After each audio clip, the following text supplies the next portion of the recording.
How do you feel about football teams with mascots like the Redskins, or even a term like that being used? Because it sounds derogatory to me, but how do you feel? Native American, Indigenous, Indian, First Nations. Like, what term do you prefer? How do you feel about the term Indian being used to describe indigenous people? Howdy, y'all. What's up? We are in Austin, Texas at the 30th annual Austin Powwow. This is actually the largest single day powwow in the entire country. And we're just here trying to ask some indigenous people about their language, about their culture, the way we speak about them, the way they speak to each other, and what kind of representation that we can show. Before we move on, let's quickly explain what a powwow is and where the word comes from. For those unaware, a powwow is any kind of gathering of Native American peoples. Today, they often include lots of food, markets, and dance competitions. They are held all over the world, and many different indigenous peoples in other parts of the world might have their own versions of this, but the powwow as a powwow originates from North America. The largest one in Canada is the Manito Abi Festival, which takes place in Winnipeg, Manitoba. And the largest one in all of North America is the Gathering of Nations, which takes place in Albuquerque, New Mexico, with over 500 tribes from the US and over 200 from Canada that go to attend. The word powwow comes from Algonquian languages. The Algonquian people were all over much of eastern Canada as well as northeastern US and a few other places, but their most major contact with Europeans was, of course, the East Coast. And in some of these East Coast Algonquian languages, the word powwow or powwow referred to a healer. English colonists misinterpreted the word as meaning a meeting of healers and eventually more broadly used it to refer to any kind of meeting or gathering of Native American people. And about 200 years ago, there were a lot of European traveling salesmen who would sell things that came from the indigenous powwows or medicine man. And in order to sell their medicine, they would accompany it with a show of indigenous dancing. And that's how the dancing became associated with powwows. And considering all those things together, that's how we get our modern idea of a powwow. So with that, we'll get into the videos. This is unlike the rest of our videos where we're explaining a linguistic concept and use the interviews just to highlight an example of how this works. Instead, we're using the interviews here as our main content because this is all about representing and showing what the indigenous people would answer to these questions. All right, thank you for joining us. What's your name and what tribe are you from? Yes, my name is Matthew Davila. My Lakota name is Iaka Ianke Luza, which is running Swift Elk. I'm an enrolled member from the federally recognized tribe of Standing Rock up in North Dakota. And I live down here in Texas, so I'm Texan now. I've been here since 2011, and I don't miss the winters. I don't miss the summers here, but I'm still here, so whatever. All right, so the first thing I'd like to ask is, do you speak your tribe's indigenous language? I sing it. Okay. Yeah, I sing it is a little bit more easier. So not necessarily conversational. No. Every once in a while, like that, my Lakota name, I can say that. I can speak that. Different phrases. It wasn't taught to me by my mom. I didn't start learning our culture until after I graduated high school, living in Colorado and then moving to rural North Dakota. There's just it's a culture shock that happened, and I kind of immersed myself into our culture then because it was prevalent. But I wasn't really taught our language. I had to learn it through singing. Do you understand any of the Apache language, or what language that your tribe would speak? So my grandfather, he knew much more than I did, but he was also raised by his grandmother. But I don't have that, right? And that's part of that erasery, is like losing your language, losing your identity. And it's just about taking those steps. There are some though that in my community that have, like some of my cousins that have taken it as their life's mission to bring it back so that we can live again. So that the young ones might know what we call that in our words. Do you mentioned the word for people. Do you know any other words in the language? Yeah, absolutely. Yatahe. Yatahe. Yatahe. It's like a welcoming, or it's like a hello, or That's good. like what's up? Yeah, yatahe. I like that. Do you know thank you at all? That's another I heard another tribe used Yoko Ki was thank you. I can't remember what tribe told me that, but So I know that the Apaches have like 6 or 7 different ways of saying thank you, which I think is cool, you know, that they would have that many ways of saying thank you. The one that I know is Aish, Aish. Aish, which is Aish. the spelling of that is Ixche. What's your name and what tribe are you from? My English name is Charlotte McKimmy, but my indigenous name is Panamidash Hefte, which means ladybug. I'm Pokagon Potawatomi, basically Huron and Ottawa, to shorten it all up. You said you didn't originally, but now you're learning your tribe's indigenous language? Yes, I am an adopted child outside of the reservation, so I had to find my way back. And it just so happens that we had 8 elders back in '98 who were still fluently speaking Potawatomi. And we've lost like 4 of them now. No, we're down to 2 of them. And so we were able to record our vocabulary, so we were able to start reteaching it. And that's been in the process with the Potawatomis now for at least a good 7 years now. They've been reteaching it. So I'm just now starting to learn my language. Excellent. That's excellent. A lot of people, don't even get that chance to record their language. Some That's of really it's cool, yeah. unfortunately gone. Do you have any idea maybe how many people like you are now learning to revive that language? Out of the 8 that were remaining, and we were able to record and basically get a dictionary going and preservation, we have actually now got language instructors. They come in, we're actually already at 3 different levels now. So there's beginner, there's intermediate, and there's advanced. And so that's what our tribe has going on right now. Nice. Awesome. Are there any programs or support to preserve and revitalize your tribe's language? Not down here. I know earlier they had this group discussion about the Native American Studies education program being implemented here in Texas, and that would help out a lot as far as programming wise. That would mean we would be able to have the other diverse cultures or diverse tribes that are down here, they would be able to learn their language. As far as for myself, for my tribe, we're in pockets. We're in Dallas, Fort Worth, as far as Lakota and Dakota. We're down here, Central Texas, and then also down towards the southern part of Texas. So been trying to figure out how to come up with funding to do a Zoom or something with and hire somebody from our home base who can speak fluently.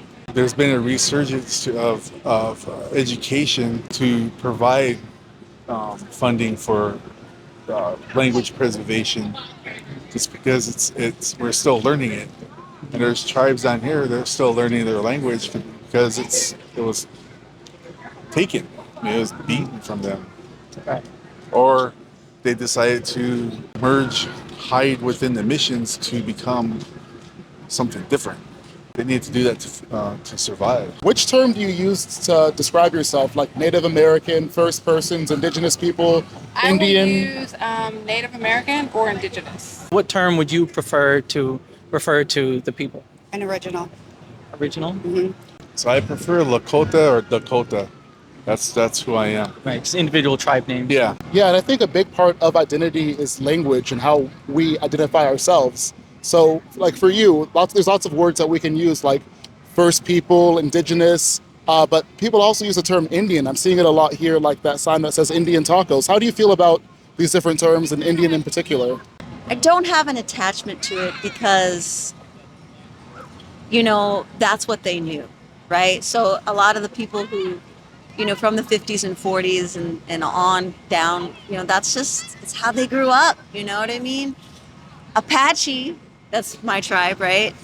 We didn't even call ourselves Apache. We called ourselves Ninde, which meant the people. But should I get mad at people who have no ignorance? It's all just to me an expression of that evolution of what's happening in our consciousness. And so you just gotta have grace and forgiveness. For me, as a Native woman. That's just how I feel. I know some elders, I heard that they don't mind being called American Indian because that's how they were told that they were Right. a long time ago. Yeah, like this event, I heard it was sponsored by Great Promises for American Indians, right? Yeah. And we see it all over, like Indian tacos, Indian food, and Yeah. like they use it all the time. Yeah. So we found that a bit surprising because Yeah. I guess in our non-Indigenous discourse, it seems like everyone's trying to avoid that word now. But you think Indigenous people are really as offended by it as maybe the rest of us think, or some are, some aren't? I think it's been ingrained so long where if you're fed that over and over and over again, generation after generation, then it's gonna become accustomed to being okay to be called. It's kind of like at this point, that's just what it is. Yeah. Until somebody actually comes up and says they're offended by it, then it's. I was even told, where I used to work, they're like, "You're Indian." I'm like, "Yeah." They're like, "What kind?" What do you mean, what kind? Like, are you 7-Eleven or casino? It's like, whoa, this came from a military guy, I'm like, wow, okay. So there's that. But I don't even know how the Eastern Indian people, Right. feel. I really wouldn't mind, having a conversation with, some of them and see what they think. How do you feel about the term Indian being used to describe indigenous people?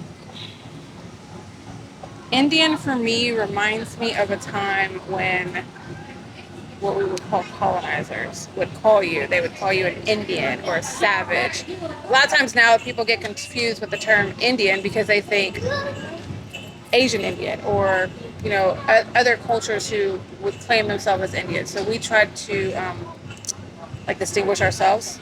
It's kind of weird because some of us don't like the term Native American because it wasn't America per se when we were discovered. Yeah. We were always indigenous. We were a First Nations people is what we were called, the first people. I know that the word Indian has been a name that was kind of adapted from other cultures and kind of titled over us. So I know there are many people that don't really want to associate, but there's Aboriginal, there's Indigenous, and I like to be referred to as an original.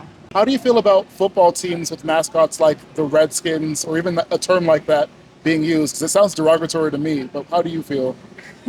I've talked to quite a few people who are indigenous, and I didn't see anything wrong with it. The way we thought of it was a way of being remembered that we are still here.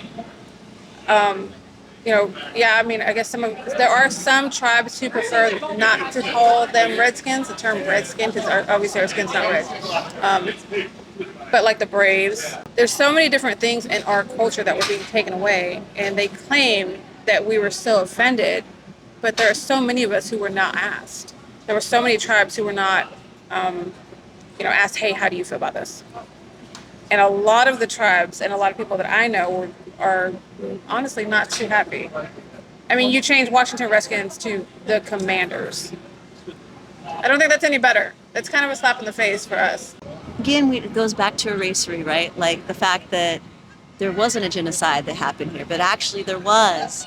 And lots of babies, women, could you imagine, a mother walking on the Trail of Tears and having to give up where she had just come from, give up everything that she's known to go be put on a reservation and things like that. So I think that there's definitely some more harmful terms. And I think Redskin and those things, it's kind of like, I don't want to say it, but like the N-word. No, it really, yeah. And it does hurt because it reminds you of like your place. No, you aren't a human being. Mm-hmm. You're not meant to live and breathe and prosper, and you're basically subhuman. And so in that regard, the Apache in me would come out. But you got to pick and choose your battles, right? Yeah, and, absolutely. And for me, it's more of like, for my people, what's more important is like making sure that we get health care, making sure that we get education, You know, like there's so many, my tribe in particular is very impoverished. We don't have access to, you know, education and healthcare or our land that we are probably standing on. You know, we don't have our own tribal grounds that we can go and celebrate and, you know, passings of time, like coming of age ceremonies. So that would be where my heart and focus would be. And I would, as much as it angers me or pisses me off, excuse my language, that there's still that like racism or that like, I would rather focus on the young ones. The only thing I say is that it's not the name, it's the opposing team. The opposing team are the ones who are doing all the monikers and all the, whatever. That people have an issue with the Redskins, change their name to Commanders, and I know there's our own native people are wanting to still keep that name. So I was told Redskin meant they weren't talking about your skin, talking about when you pull the scalp back, the red underneath. Oh, I hadn't heard that. Yeah. So why would you be called that? Why would you want to be, if you really wanted to know the truth, ask somebody. There's a lot of people my age and younger that know the truth about, some of these nicknames and what. But the other thing too is that if you want it changed, I think personally too that I think some of the reservation schools should change their names too. It seems like it's more approved or whatever, with the reservation schools to be called Redskins. Going off of that, do you feel like, in our non-Indigenous Americans attempt to like remove offensive things, do you worry at all that maybe like we're getting rid of the only references to Indigenous culture in wider pop culture? Like, should we have asked Indigenous people what they should replace the mascot with if we weren't going to keep the one they had? Like, instead of Commanders or Guardians or whatever?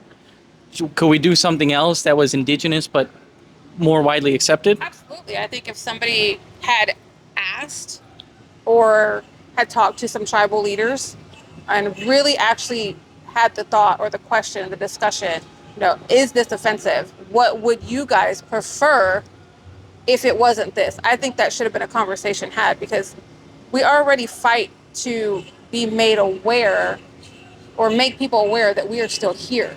So when you're taking away things like that, it's almost like we're having to fight even harder to say, hey, we still exist. Our bloodline still exists. We are still here. We are still a people who are still here. There may not be very many of us, but we're still here. So when you take away those, it just becomes twice as hard. We have, there's Indigenous rappers now. There's Indigenous models now. There are Indigenous actors now. And we're still fighting to be in that, I don't want to say limelight or that spotlight, but to say, hey, like, we can do the same things. We are still present. We're not what you think we are. Like, Should be discussed. There are positive contributions to pop culture that, like, we don't just need to remove everything because it's all offensive. Absolutely. Absolutely. And we're not the only culture it's happening to, sadly. That's when they have to take the time and talk, communicate. That's all. You just reach out and talk to some of these tribes. Hire me as a consultant. I can go ahead and be that bridge. But the other thing too is that the tribes got to understand they're not trying to be offensive to ask. It's just being naive. I mean, it's nobody's fault. Right. It's just they don't know. So that's where some of us are here to educate them on, simple communication.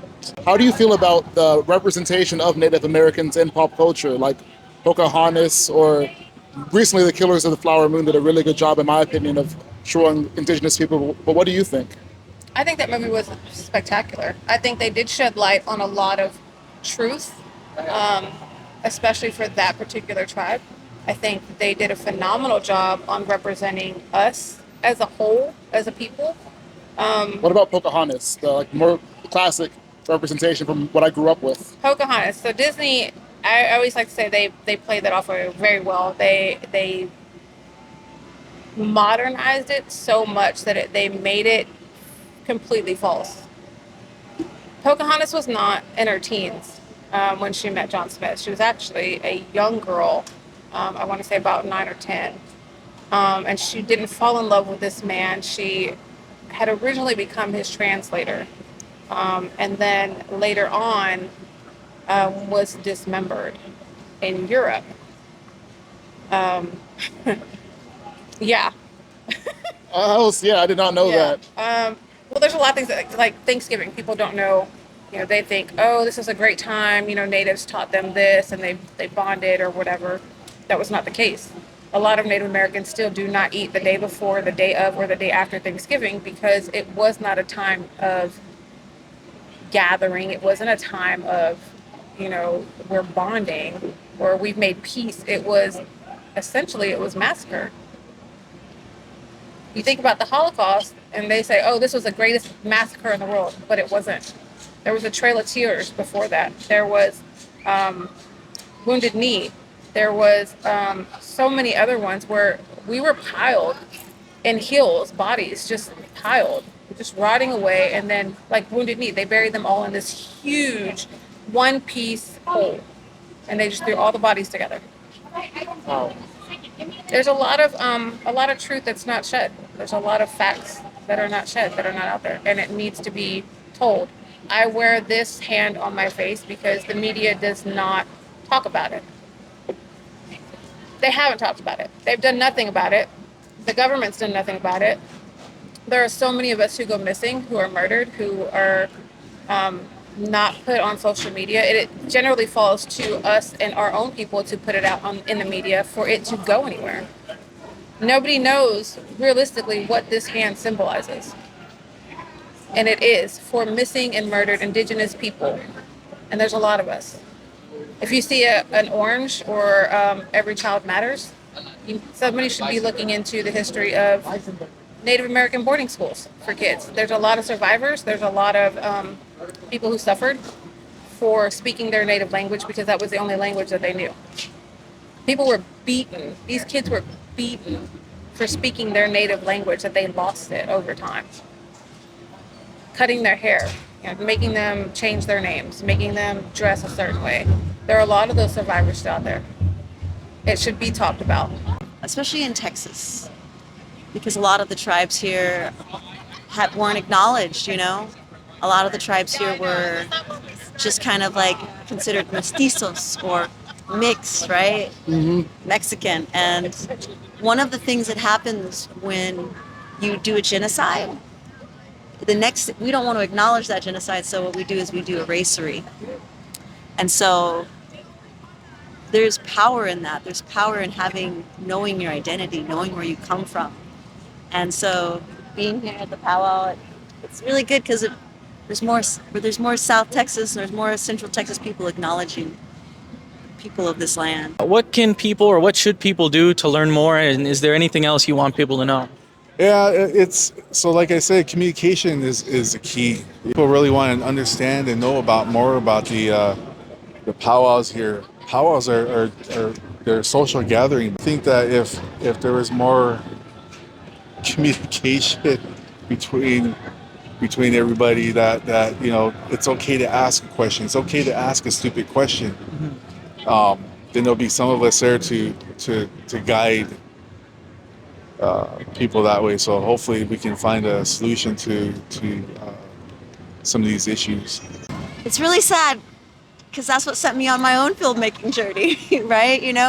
I went to the library. There's like 4 books about the Lipan Apaches, all written by one white dude. And it's like, and and I went to all my filmmaker friends. I was like, come on, you got to make this movie. They're like, no, you got to make this movie. And so I did, in my own, trying to seek, the preservation of the tribes here in Texas, not just the Lipan Apaches, but there's a lot of tribes here that we don't know about. The Carrizo Como Crudo, the Cuauhtecans. There's so many tribes here that we've forgotten about. And so in my own search to help that preservation, I did. It's called Keep the Fire Lit. And I always encourage the youth and anyone else, like, make another one, Yeah. make more, because it's so vital to keep those stories alive. Go talk to someone who's 80 years old. Mm-hmm. Go talk to them because they're the ones that have the stories, and and take care of them. Yeah. We got to take care of our old people because they get lonely. Yeah, elders are very important within the Native American community, especially, I've noticed. There are libraries. Once they're gone, that's it. It's very simple. Google search, or come somewhere like here where there are several people you can talk to. There are a lot of resources online. There are like November's Native American month, Native American Heritage Month. A lot of the museums are doing displays, seminars, or like lesson teaching. There are some in different states who are doing like where they will teach you like 3, 4, 5 words in native language. There's so many resources out there. You have to search it. I would say the best thing to do is just to be proactive.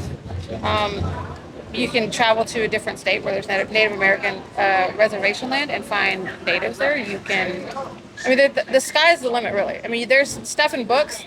I just don't think people read them anymore or think to go look at a library or know where to look.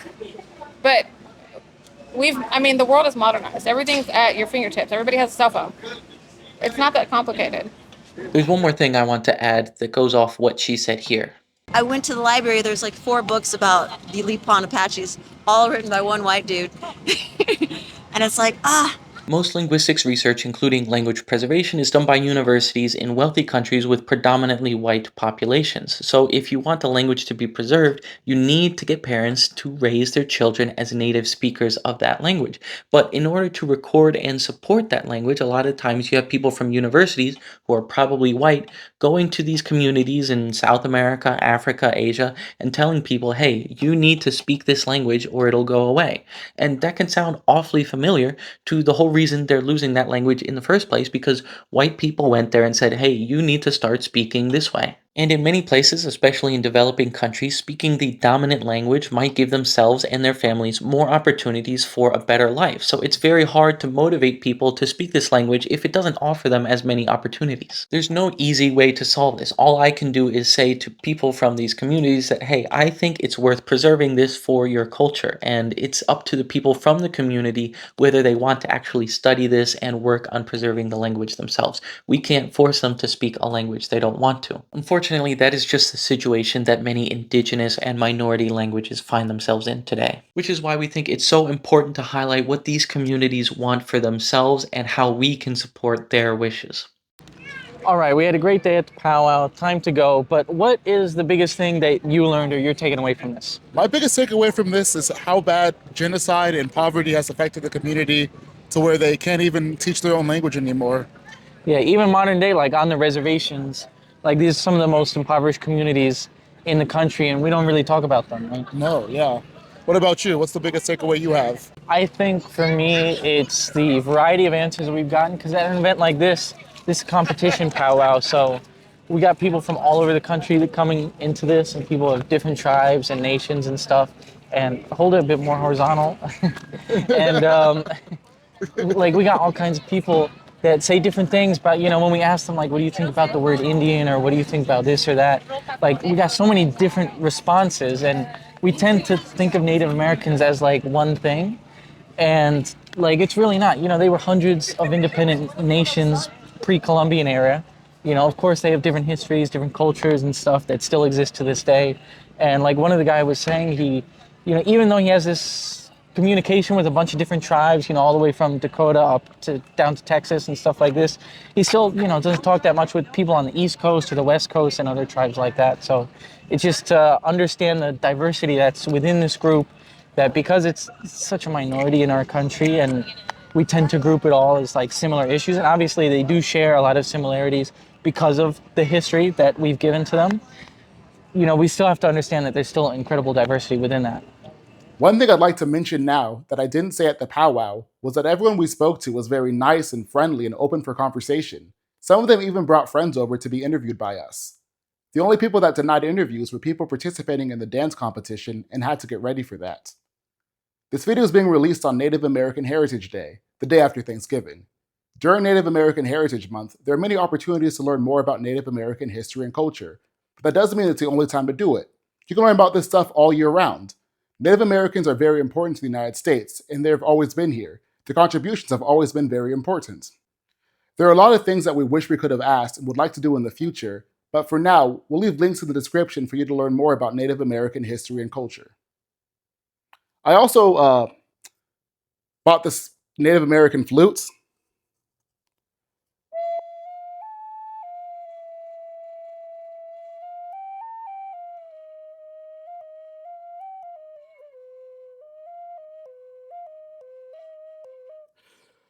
Whew.